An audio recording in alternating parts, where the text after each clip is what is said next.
Borders are often described as simple lines drawn on maps, but in reality, they function as complex systems that reorganize how space, movement, and opportunity work. They do not merely separate territory. They reshape outcomes. When a border appears, movement changes almost immediately, not because the land itself becomes different, but because access is altered in subtle and cumulative ways. Crossing becomes conditional, time is added, and costs begin to accumulate. Each of these changes may appear small in isolation, but geography works through accumulation, where repeated friction gradually reshapes entire regions.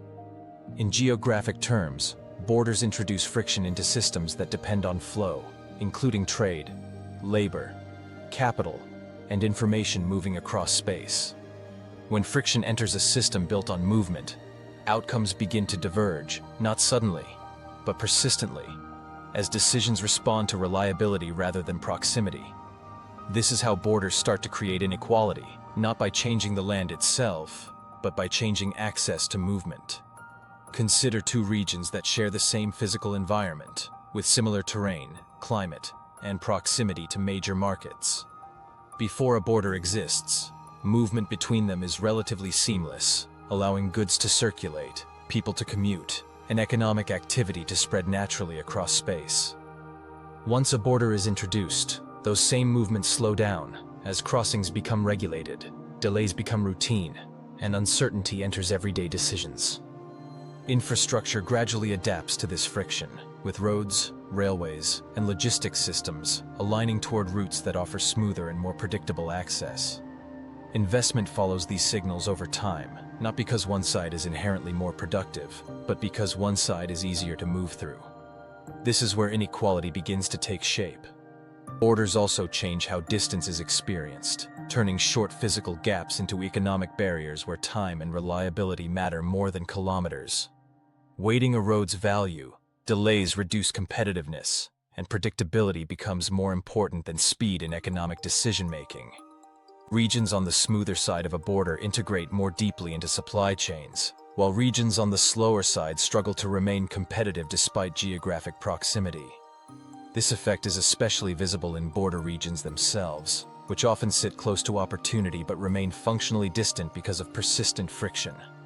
Warehouses, distribution centers, and logistics hubs cluster where access is reliable, while employment and investment avoid areas where movement is uncertain. Over years, these choices harden into structure, producing uneven infrastructure investment, diverging urban growth, and separated labor markets. Borders do not need to be fully closed to create these effects, as even partially open borders introduce enough friction to reshape long-term decisions. When goods cross borders, inspections, fees, and documentation add layers of delay and risk, which produces price into operations, and consumers absorb indirectly. Value is rarely lost all at once, but instead leaks away gradually as costs accumulate along slower routes.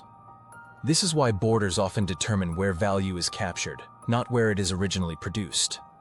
Regions with smoother access capture coordination functions, hosting logistics, management, and services that sit above production. Regions on the other side remain tied to lower margin activity, even when they are geographically close to major markets. Borders also filter people as much as goods, making daily commuting conditional and slowing the movement of labor and skills. Opportunities that exist physically nearby become inaccessible in practice, as friction discourages participation over time. Human capital responds to these conditions, with workers, firms, and networks relocating toward areas of lower friction. Once these networks move, they rarely return. This creates path dependence, where early frictions shape long-term structure and make inequality persistent. Even when border policies improve, inequality often remains because systems have already adapted to friction. Supply chains have rerouted. Investment has settled elsewhere, and infrastructure has been built to support new paths of movement. Borders also influence how regions connect to global systems, with smoother crossings enabling integration while rigid crossings reinforce peripherality. Some regions become gateways that coordinate flow and capture value, while others become margins that absorb volatility without controlling movement. This hierarchy is geographic rather than ideological, emerging from how space is structured rather than from intention or narrative. Borders regulate speed, cost, and access in everyday movement, and through that regulation, they quietly shape long-term outcomes. These effects operate through logistics planning, scheduling decisions, and risk management, rather than through visible enforcement or dramatic intervention. Over decades, borders make inequality feel natural, as if outcomes were inevitable, rather than structured. But geography does not act alone. Structure matters.